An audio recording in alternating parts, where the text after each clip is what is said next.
మరి వాళ్ళకి ఆ జ్ఞానం ఇచ్చిన ఫలితం ఏంటి? అగ్నిగుండము. ఆ జ్ఞానం వల్ల వాళ్ళు దేవుని రాజ్యాన్ని, దేవుని ఉన్నతమైన పిలుపును వారు తృణీకరించారు. కాబట్టి ఈ జ్ఞానము విలువైనదా, వెర్రితనమా?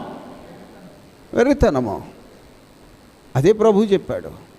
ఈ లోకపు జ్ఞాని ఏమయ్యాను? వెర్రాడయ్యాను. ఈ లోకపు శాస్త్రి ఏమయ్యాను? వెర్రివాడాయ్యాను.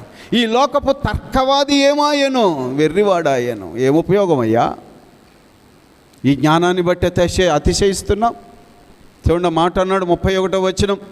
ఏమన్నాడు? అతిశయించువాడు ప్రభువునందే అతిశయించవలెను అని వ్రాయబడినది నెరవేరునట్లు దేవుని మూలముగా ఆయన మనకు జ్ఞానమును, నీతియు, పరిశుద్ధతయు, విమోచనము. ఆయనే జ్ఞానము.